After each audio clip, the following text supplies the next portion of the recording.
Dear student, आज की class में हम आप लोगों के सामने उत्तर प्रदेश पुलिस के लिए एक विशेष टॉपिक लेकर के आए हुए हैं जिसका नाम है भारतीय न्याय संहिता। और इस भारतीय न्याय संहिता से कुछ धाराओं से क्वेश्चन उठने की संभावना बन जाती है, क्योंकि आपका जो भारतीय न्याय संहिता है इसके पहले इसके स्थान पर भारतीय दंड संहिता काम करती थी और उसी भारतीय दंड संहिता से आपका एसएससी के एमटीएस सीएचएसएल में भी धारा से रिलेटेड क्वेश्चन पूछा हुआ है। तो ये तो आपका उत्तर प्रदेश पुलिस है, तो मेरा ये अनुमान है कि इससे एक आध क्वेश्चन आने की संभावना बढ़ जाती है। तो सबसे पहले हम लोग थोड़ा भारतीय न्याय संहिता के बारे में जान लेते हैं और इसका कंपैरिजन करते हैं किससे, भारतीय दंड संहिता से। अब ये जो भारतीय न्याय संहिता है, इसी भारतीय न्याय संहिता को शार्ट में क्या कहा जाता है, बीएनएस के नाम से जाना जाता है। अब ये भारतीय न्याय संहिता ने किसका स्थान लिया, तो आईपीसी का स्थान लिया, आईपीसी। अब आईपीसी का निर्माण कब हुआ था, तो 1860 में हुआ था, जबकि बीएनएस का निर्माण किस वर्ष हुआ, 2023 में हुआ। ये जो अगला क्वेश्चन बन जाता है कि बीएनएस लागू कब हुई, तो बीएनएस आपका 1 जुलाई 2024 को पूरे भारत में लागू की गई। अब इस बीएनएस का निर्माण करने के लिए एक समिति का गठन किया गया था और उस समिति के अध्यक्ष कौन थे, ये भी क्वेश्चन आपका इम्पॉर्टेंट बन जाता है कि उसके अध्यक्ष कौन थे, तो डॉक्टर रणबीर सिंह। और इसी डॉक्टर रणबीर सिंह की अध्यक्षता में आपका बीएनएस का क्या किया गया, निर्माण किया गया। अब इस बीएनएस में कुल धाराएं कितनी हैं, तो बीएनएस में कुल धाराओं की जो संख्या है वो आपका 358, जबकि इसी की जगह पे जो आईपीसी काम करती थी उसमें कुल धाराओं की संख्या कितनी थी, 511।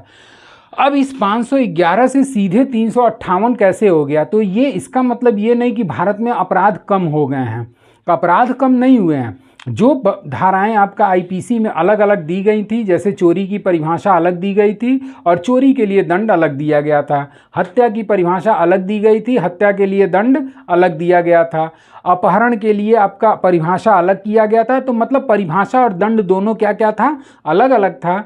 और ये जो बीएनएस का निर्माण किया गया, इस बीएनएस के निर्माण के परिणाम स्वरूप परिभाषा और दंड दोनों एक ही धाराओं में शामिल कर दिया गया है। इस कारण से यहाँ 511 से ये धाराएं घट करके कितनी हो गई, तो 358 हो गई। तो अब इसमें बीएनएस आपका बनकर तैयार हुआ 2023 में, लागू हुई आपका भारतीय न्याय संहिता 1 जुलाई 2024 को। और इस बीएनएस को बनाने वाले समिति के अध्यक्ष थे डॉक्टर रणबीर सिंह। कुल धाराओं की संख्या कितनी है, 358। तो ये इतना पॉइंट्स आप लोग याद कर लीजिएगा। उसके बाद आपका ये जो भारतीय दंड संहिता है, इस भारतीय दंड संहिता की जो भी प्रमुख धाराएं हैं जिसमें जिस जिस चीज़ों का वर्णन किया गया है वो हम धारा वाइज लिख दिए हैं, इसको आप लोग याद कर लीजिएगा। पहला आपका है बीएनएस की धारा 4, और ये बीएनएस की धारा 4 में कितने प्रकार का दंड, क्या चीज़ का उल्लेख है, तो दंड के प्रकार। अब अगर यही चीज़ हम लोग आईपीसी से कंपैरिजन करें तो आईपीसी में धारा 4 में आपका दंड का प्रकार न होकर के किस में हुआ करता था, धारा 53 में। अब एक क्वेश्चन इस पर मोस्ट इंपॉर्टेंट बन जाता है कि बीएनएस में कुल कितने दंड के प्रकार दिए गए हैं। तो बीएनएस में जो दंड का प्रकार निर्धारित किया गया वो 6 प्रकार का है, और 6 प्रकार में जो नया जोड़ा गया, क्योंकि आपका आईपीसी में कितने प्रकार के दंड दिए गए थे, तो 5 प्रकार के दंड, और जो बीएनएस में एक नया दंड जोड़ा गया जिसे सामुदायिक सेवा के नाम से जाना जाता है, सामुदायिक सेवा। और बाकी 5 प्रकार के जो दंड हैं वो आईपीसी वाले ही हैं। पहला आपका हो गया मृत्यु दंड, दूसरा आपका आजीवन कारावास, तीसरा कारावास, चौथा आपका जुर्माना, पांचवा आपका संपत्ति का संपहरण, और जो छठा जोड़ा गया वो सामुदायिक सेवा।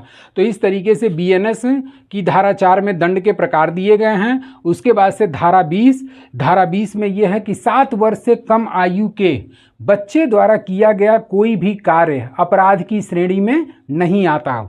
इसमें ये उम्र को ध्यान में रखिएगा कि 7 वर्ष से, मतलब ये क्वेश्चन बनेगा कि कितने वर्ष से कम आयु के बच्चों के द्वारा किया गया कार्य अपराध की श्रेणी में नहीं आता, तो आंसर क्या हो जाएगा, 7 वर्ष से कम आयु का। धारा 22 आपका विकृत चित्त व्यक्ति द्वारा किया गया कार्य। और ये जो विकृत चित्त व्यक्ति द्वारा किया गया कार्य है, मतलब अगर कोई पागल व्यक्ति है और उस पागल व्यक्ति के द्वारा, अनसाउंड माइंड के द्वारा अगर कोई कार्य किया जाता है जो परिस्थितियों को समझने में सक्षम नहीं है, तो उसके द्वारा किया गया कार्य अपराध की श्रेणी में नहीं आएगा। धारा 61 जो है वो आपराधिक षड्यंत्र की परिभाषा देता है, जबकि धारा 63 जो है वो बलात्संग, और इसी बलात्संग को किस नाम से जाना जाता है, तो रेप, इंग्लिश में क्या कहा जाता है, रेप। और यही धारा 63 जो है, रेप जो है वो भारतीय दंड संहिता की किस धारा में थी, तो ये रेप जो है आपका 376 में परिभाषित किया गया था। ये आपका धारा 70 जो है ये नया शामिल किया गया। ये धारा 70 सामूहिक रेप का वर्णन करता है, मतलब कई व्यक्तियों के द्वारा एक महिला के साथ अगर आप किसी तरीके का दुराचार करते हैं तो वो सामूहिक बलात्संग या सामूहिक रेप के अंतर्गत शामिल माना जाएगा। धारा 100 जो है वो आपराधिक मानव वध की परिभाषा देता है, जबकि धारा 101 जो है वो हत्या की परिभाषा देता है। और इसी हत्या के लिए जो दंड दिया गया है, ये दंड आपका किसमें है, धारा 103 में, कि अगर कोई व्यक्ति हत्या करता है तो 103 के अंतर्गत वह हत्या का दोषी माना जाएगा। धारा 80 में क्या है, तो धारा 80 भी आप लोग विशेष तौर पे, जितना हम टिक मार रहे हैं उसको विशेष तौर पे ध्यान दीजिएगा। और धारा 80 क्या है, दहेज हत्या। उसके बाद से धारा 108 क्या है, तो धारा 108 में आपका आत्महत्या का दुष्प्रेरण। अब इस पर एक क्वेश्चन एसआई में या पुलिस में पूछा हुआ है कि बीएनएस में, पहले आईपीसी में पूछता था कि आईपीसी में वो कौन सा अपराध है जो पूर्ण हो गया तो अपराध नहीं माना जाएगा, और अगर अपूर्ण हो गया तो वो अपराध की श्रेणी में आएगा, तो वो होता है आत्महत्या का प्रयास। अब अगला आता है आपका धारा 114, और धारा 114 क्या है, उपहति। उपहति का मतलब होता है हर्ट, मतलब ऐसी मारपीट या ऐसी चोट जो बाहर से दिखाई न दे, वो उपहति की श्रेणी में शामिल होता है। दूसरा आपका होता है धारा 116, और ये घोर उपहति। और घोर उपहति का मतलब होता है कि ऐसी चोटें, ऐसी मारपीट जिसके अंतर्गत व्यक्ति को चोटें जो है वो बाहर से दिखाई देती हैं, उसे ग्रेवियस हर्ट या घोर उपहति के नाम से जाना जाता है। और दोनों में एक तरीके से आपका क्या है, दोनों में अपराध की सज़ा में भी डिफरेंस दिया गया है। अब आता है धारा 303, और धारा 303 में क्या है, तो चोरी की परिभाषा दी गई है, उसके साथ साथ चोरी के लिए दंड भी धारा 3 में प्रदान किया गया है। धारा 310 में क्या किया गया, डकैती। और डकैती में क्या है, ये डकैती की परिभाषा 310 में, और डकैती के लिए दंड भी इसी में दिया गया है। 312 में एकमात्र पूरे भारतीय न्याय संहिता में यह धारा है जो तैयारी के लिए दंड अधिरोपित करती है। मतलब आप बैठ करके केवल डकैती की तैयारी कर रहे हैं या डकैती की योजना बना रहे हैं, तो आप धारा 312 के अंतर्गत डकैती की तैयारी करने के लिए दंडित किए जाएंगे। 356 में आपका मानहानि, मतलब मानहानि का मतलब ये होता है कि आप ऐसा कुछ किसी अन्य व्यक्ति के बारे में लिखते हैं जिसके उसके ख्याति में या उसके रेपुटेशन में या बोलते हैं जिसके कारण उसके मान सम्मान को हानि पहुंचती है, तो वो किसके अंतर्गत आ जाएगा, मानहानि के अंतर्गत शामिल होगा। 189 विधि विरुद्ध जमाव। अब इस पर क्वेश्चन पूछता है कि विधि विरुद्ध जमाव में कितने व्यक्ति शामिल होते हैं, तो 5 या 5 से अधिक व्यक्तियों का, ये क्वांटिटी जरूर आप लोग ध्यान रखिएगा कि 5 या 5 से अधिक व्यक्तियों का समूह जो किसी को आतंकित करने के लिए, आतंकित का मतलब केंद्र सरकार और राज्य सरकार, केंद्र सरकार और राज्य सरकार को आतंकित करने के लिए 5 या 5 से अधिक व्यक्तियों का समूह उनको आतंकित करता है या लोक सेवक को आतंकित करता है, तो वो विधि विरुद्ध जमाव का दोषी माना जाएगा।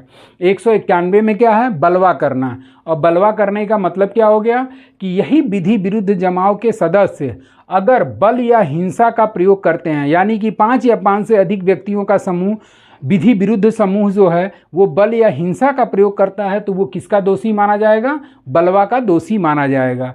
उसके बाद से 194 में क्या है, दंगा करना। दंगा में कितने लोग शामिल होते हैं, तो 2 या 2 से अधिक व्यक्तियों का समूह अगर किसी सार्वजनिक स्थान पर लोक शांति भंग करता है, लड़ करके लोक शांति भंग करता है, तो वो बलवा न करके वो क्या करता है, दंगा करता है।